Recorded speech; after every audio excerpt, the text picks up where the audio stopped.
What are the 4 key factors in a marathon breakdown? We've all been there. I'm going to compare a standalone fresh marathon and a marathon in an Ironman triathlon. Go into 4 key factors that affect it for you to think about. We've all been in this situation where we've either hit the wall or had a major breakdown or ended up walking. Plus, I'm going to share a story that happened to myself earlier this year in May 2025 at the Edinburgh Marathon, which was a nice rude awakening even as a coach, still to make some mistakes along the way. A breakdown during a marathon, the point where the pace drops dramatically or the athlete can't continue effectively, I feel arises from an interaction between the muscular fatigue, your legs, the metabolic limits, the fuel depletion, and your central fatigue. So the relative contribution of each differs between the standalone and an Ironman marathon because of prior physiological stress, the swim and the bike, your nutritional status, and your thermal load.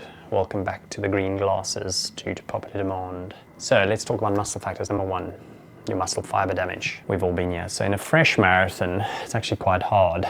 You get eccentric contractions, especially in the quads, during the downhill or the late race, causing the microtrauma, impairing your force generation and increasing your soreness and your inflammation. Okay. In an Ironman, of course, you've got greater pre-fatigue. Your muscles are already stressed from cycling 180 k's, swimming. So you get a reduced motor unit recruitment efficiency. So your type 1 fibers are depleted. Your type 2 are forced to work aerobically, leading to greater neuromuscular fatigue. So neuromuscular fatigue in a fresh marathon, mostly peripheral fatigue from repeated impact and glycogen depletion in the locomotor muscles. In an Ironman, you've got combined central and peripheral. Prolonged recruitment over 8 to 12 hours reduces the motor drive from the central nervous system. Your inherent feedback inhibits the motor output. Another area is your muscle temperature. So in a fresh marathon, it increases gradually. Heat accelerates fatigue via your enzyme dysfunction. Okay, in an Ironman, it's often already elevated because of the bike leg. Thermoregulatory strain reduces your muscle efficiency and accelerates fatigue. In an Ironman, muscular breakdown is earlier and more systemic because the marathon is performed on a compromised tissue with reduced neuromuscular capacity. So a great example is the Leeds Marathon here. Around 25 k's in, where it's near my house, the front runner moving smoothly with minimal muscle damage, whereas you can see when we move through the field, the 3-hour pace here, the 4-hour plus, and then here to the slower runners, and you can see the difference. So your metabolic factors, okay, this is really important, your fitness. Energy system stress, a fresh marathon, predominantly aerobic, or at or just below your lactate threshold, 75 to 85% of your VO2 max. In an Ironman, it's performed at a much lower intensity, 55 to 70% of VO2 max, but under extreme cumulative fatigue and substrate depletion. Substrate's your fuel. Okay, lactate kinetics, a little bit more scientific, the lag that in your lactate. In a fresh marathon, your lactate rises late as in the race as the carbohydrate oxidation increases. Your pH balance is challenged but manageable. In an Ironman, it's often suppressed lactate response because intensity is low and glycogen stores are depleted, so you almost can't get your heart rate up.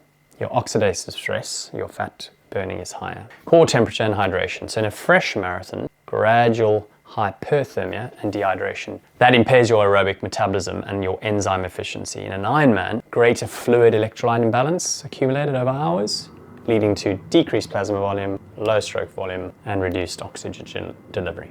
Now, if you want to watch another video about ultra fueling, here's a great case study of a top 10 comrades runner I helped out. In Ironman, metabolic breakdown stems less from acute intensity, more from long duration systemic stress, impaired oxygen delivery, enzyme efficiency, hormonal regulation. You get elevated cortisol, low insulin. Number 3, substrate, so your fuel. Lots of chat around this at the moment. Glycogen depletion, it's going to happen. In a fresh marathon, the major cause of hitting the wall is a liver glycogen decrease, which brings your blood glucose down, reduce carbohydrate oxidation, and you get fatigue. In an Ironman, the glycogen stores are already partially depleted from the bike, 60 to 80% muscular glycogen used, leaving a limited carbohydrate availability for the run. Your fat oxidation, we've got loads and loads of kilojoules here. So in a fresh marathon, it increases progressively as your glycogen drops, limited by mitochondrial availability and intensity. But the Ironman, it becomes the dominant fuel source earlier, okay? But fat oxidation can't sustain high power output. You get a forced pace reduction, okay? You burn through a lot of carbohydrates as soon as the power goes up. GI distress, huge area. In a fresh marathon, there's a moderate risk due to carbohydrate intake during a race. However, I see lots of it. People try and get more. In an Ironman is a high risk due to the hours of feeding during the bike. Gastric emptying, how quick you can get rid of fluids. It slows under fatigue and the heat, so nausea, vomiting, or inability to absorb your fuel, and then energy collapse. Now this is such a key area to focus for to get right. We need to practice in training, practice, really nail this down. Don't try anything new on race day. I did another video, a case study with a Kona age group I helped a couple of years ago, and I'll link it here. He did really well. Remember, we all get this wrong, even at the pro level. You just had to watch Kona not so long ago. Don't be afraid, you must really learn from these and come back strong. I know this because I've become the coach I am today after almost 20 Ironmans and making tons of errors. Seriously, it's mind-blowing. Let's talk about my own experience this year in Edinburgh Marathon, end of May. Not something I'm super proud of, but it's really nice to reflect and actually share that even I get it wrong. So I took a bit of a gamble. It was just a spring goal for me to throw myself into a marathon. For many reasons, my build-up started late. Okay, won't get into that. But I rolled the dice and I wouldn't change anything. For the last 8 weeks, I averaged 46 Ks a week, which is pretty low. It's as much as I could handle. I did a couple of bigger weeks there, 50 to 60 Ks. The rest was just consistency. So I relied heavily on my previous aerobic conditioning. What I didn't realize was I didn't have the muscle capacity to handle the eccentric loading that I spoke about earlier in the video. I thought I did. My feeling was fairly on point. I'd only done 3 simulations to try and get my gut happy with the fuel again.